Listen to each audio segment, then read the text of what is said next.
আজকে সকালে ঘুম থেকে উঠেই দেখি আমার মা হচ্ছে আমার সবচেয়ে পছন্দের খুদে ভাত আর সাথে হচ্ছে বিভিন্ন পদের ভর্তা বানাবে।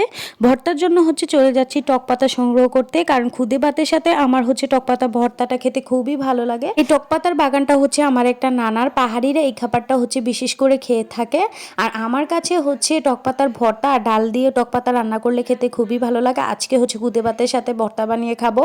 তারপর চলে যায় হচ্ছে লাউ পাতা নিতে। এটা হচ্ছে আমার একটা আন্টি লাউ পাতা গাছ। এই লাউ পাতাগুলো এত কড়া ছিল কি বলবো। আর এদিকে দেখো কি সুন্দর লাউ হয়েছিল। আর কালকে হচ্ছে আবার বাজার থেকে হচ্ছে ধনিয়া পাতা এনেছিল, দেশি ধনিয়া পাতা। আর এদিকে হচ্ছে নিয়ে নিচ্ছি আলু, টক পাতা, তারপর হচ্ছে শুটকি আর হচ্ছে লাউ পাতা। এখানে হচ্ছে 4 থেকে 5 রকমের ভর্তা বানাবো। এখানে হচ্ছে আমি প্রথমেই হচ্ছে আলু সিদ্ধ করতে বসিয়ে দিই। তারপর এইদিকে হচ্ছে আমি টক পাতাগুলো এক হাতে বেছে নিচ্ছিলাম, আর লাউ পাতাগুলো আর ধনিয়া পাতাগুলোকে সব কিছু একবারে হচ্ছে গুছিয়ে নিচ্ছিলাম। সব কিছু একবারে একসাথে গুছিয়ে নিয়ে তারপর আমি এখানে ভালো করে পানি দিয়ে হচ্ছে সব কিছু ধুয়ে নিয়েছি।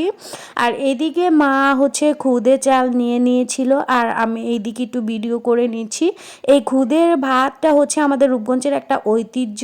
আর এদিকে একদমই আমার সকাল সকাল গ্যাস চলে গিয়েছিল, তাই হচ্ছে মাটির চুলায় আজকে কষ্ট করে রান্না করছিল, কিন্তু মাটির চুলার রান্না খেতে খুবই মজা হয়। আর লাউ পাতাগুলো এখন হচ্ছে আমি মরিচ, লবণ আর হচ্ছে সব কিছু দিয়ে সিদ্ধ করে নিচ্ছি। আরেকদিকে আমি হচ্ছে এখানে ভর্তা বানানোর জন্য পেঁয়াজ, রসুন, তারপর হচ্ছে শুকনা মরিচ সবগুলো হচ্ছে মাকে কেটে দিচ্ছিলাম যাতে মার হচ্ছে একটু হেল্প হয়। আর অন্যদিকে মা হচ্ছে লাউ পাতা, তারপর হচ্ছে ধনিয়া পাতা সবগুলো হচ্ছে সিদ্ধ করছিল।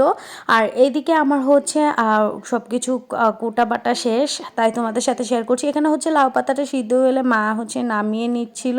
আর আমার এইদিকে হচ্ছে রসুন, তারপর হচ্ছে পেঁয়াজ সব কিছুই কাটা শেষ হয়ে গিয়েছিল।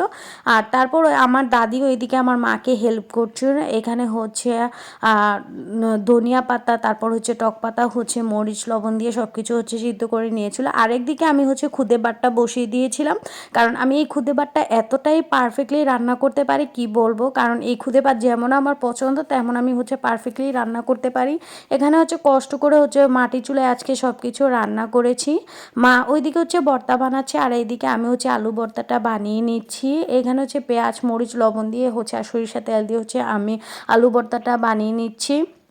বিভিন্ন পদের ভর্তা দিয়ে হচ্ছে খুদে ভাত খেতে খুবই ভালো লাগে। তারপর এইদিকে আমার দাদি হচ্ছে শুটকির ভর্তাটা বানিয়ে নিচ্ছিল, কারণ আমরা এক একজন হচ্ছে এক এক দিকে কাজ করছি, কারণ যেহেতু সকালে নাস্তা।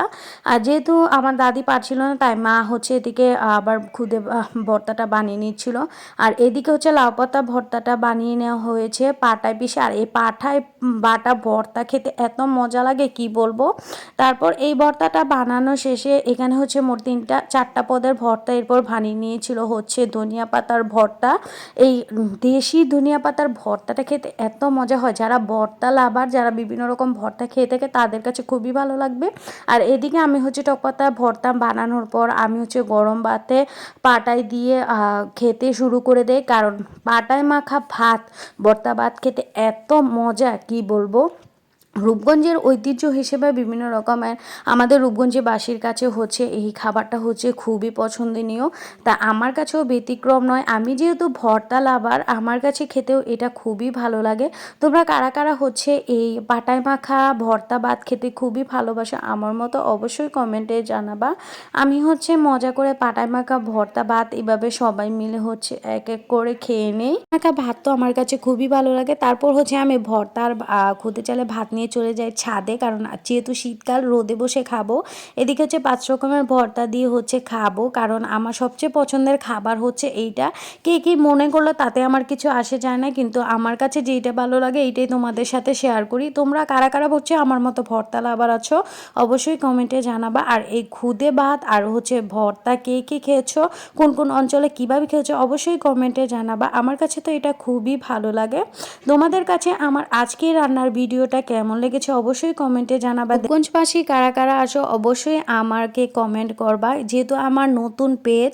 আর আমার ভিডিওটা ভালো লাগলে অবশ্যই লাইক, কমেন্ট, শেয়ার করে পাশে থাকবা। আজকের মতো এখানেই শেষ করছি, দেখা হবে নেক্সট কোনো ভিডিওতে। আল্লাহ হাফেজ, আসসালামু আলাইকুম।